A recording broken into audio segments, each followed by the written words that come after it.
riba. Why did this happen? Because the difference between real money and paper money, money which is sunnah and paper money, is that money which is sunnah is money in which the value of the money is in the money. Someone should teach that to the Saudis. Go teach it to the Saudis who want to teach Islam to all the rest of the world. Go teach it to the Saudis. The value of the money is in the money. The definition of the paper money is that the value of the money is no longer in the money. And so the value can be changed.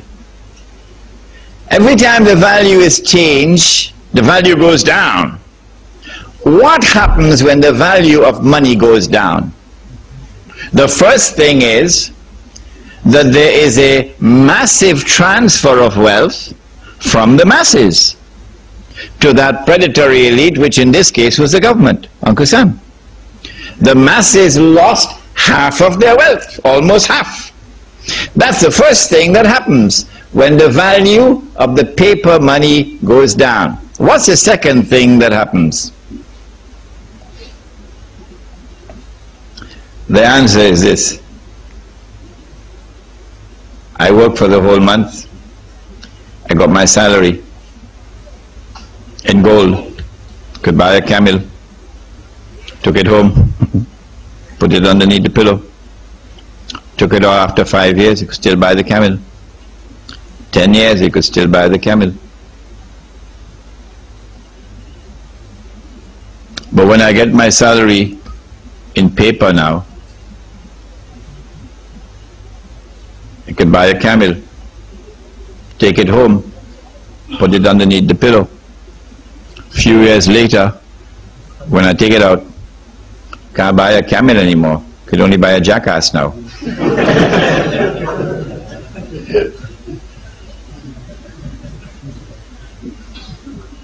So now I'm beginning to feel like a jackass because someone has ripped me off.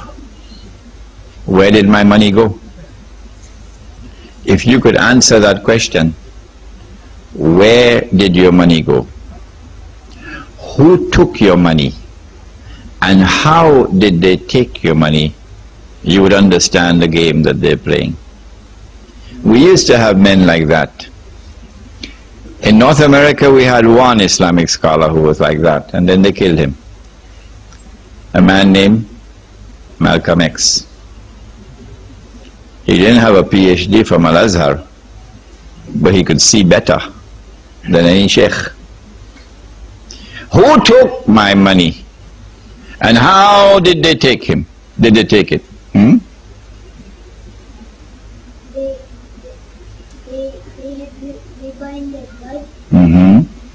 They had riba in their blood. They used the blanket when Shaitan was in their blanket. Alright, you come close by me here. MashaAllah, he's a brave boy, eh? Sit down.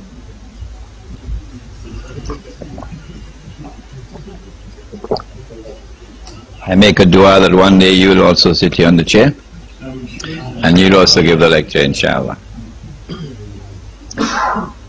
A few years later, I take the money out of my pillow.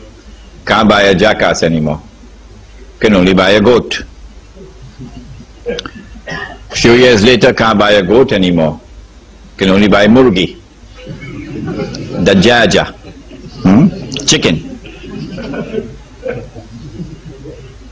I mean, you got to eat a lot of halwa not to be able to see that this is haram.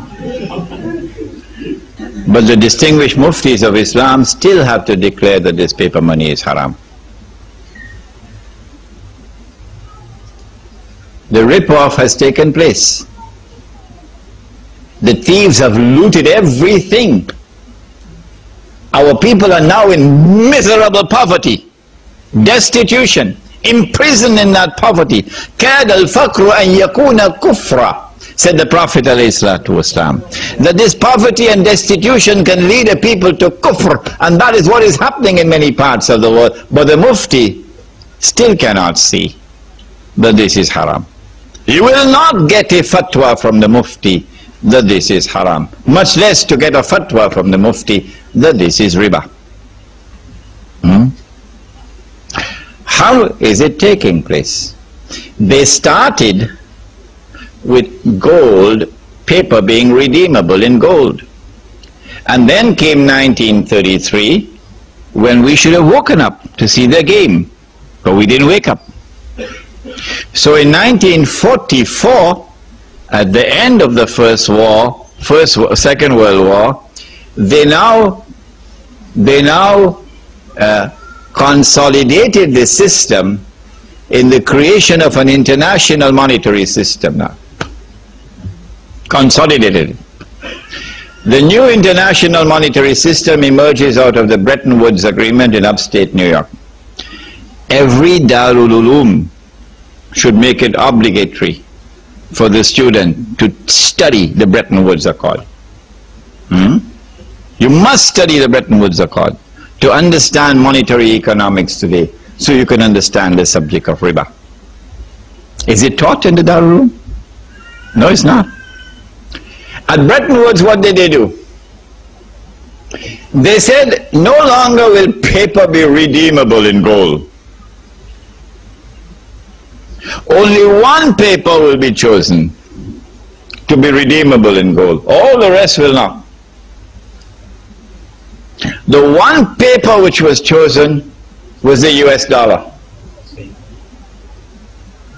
So the US dollar will be redeemable in gold, but not sterling pound, and not Pakistani rupee, and not Indonesian rupiah, not Australian dollar. No, only one. So this is a major blow to the integrity of money. The second thing that they did was to declare that the only people who could come to Uncle Sam to redeem their paper for gold are governments. You and I can't do it. Only governments, only central banks. So now the entire system has lost 99% of its integrity. It has only 1% left of integrity, but those fellows are still eating halwa. 1% integrity left. That governments, central banks can go to Uncle Sam with their US dollars and demand the gold. Nobody did. From 1944 to 1971, nobody did.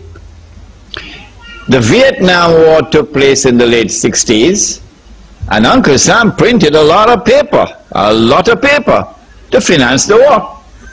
And Uncle Sam didn't have the gold to back that paper. At Bretton Woods, they had fixed the price of gold at $35 an ounce. Fixed. It is there in the Bretton Woods Accord. Uncle Sam didn't have the gold to back all that paper.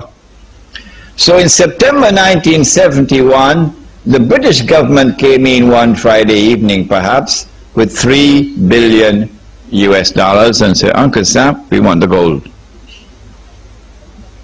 Uncle Sam knew that the game was up.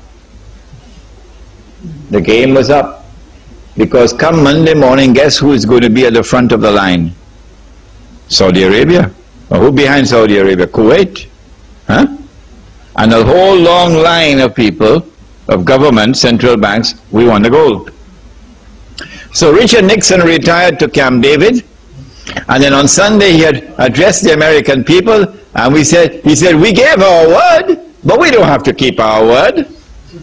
We gave our word, but we don't have to keep our word. We will no longer honor our obligation under Bretton Woods to redeem paper for gold from central banks. And so since September 1971, this may be news for some of you who have been eating halwa. Since September 1971, there is no legal link between paper and gold. It's gone. Now all that they have to do, those who want to rule the world, All that they have to do is to take control of money. Anyone who takes control of money can rule the world. And you know that when the Messiah comes, the prophet Isaiah said that when the Messiah comes, he will rule the world. But they rejected the Messiah. Say, "Na'udhu billah min hadha, he's a bastard." And then they said, "Look, he died on the cross, so he couldn't be the Messiah." And then the prophet said that Allah will send into the world one who will impersonate the Messiah, Al-Masih al-Dajjal. In order for him to impersonate the Messiah, he will have to rule the world from Jerusalem. If you want to rule the world, you have to first rule the world of money. You can't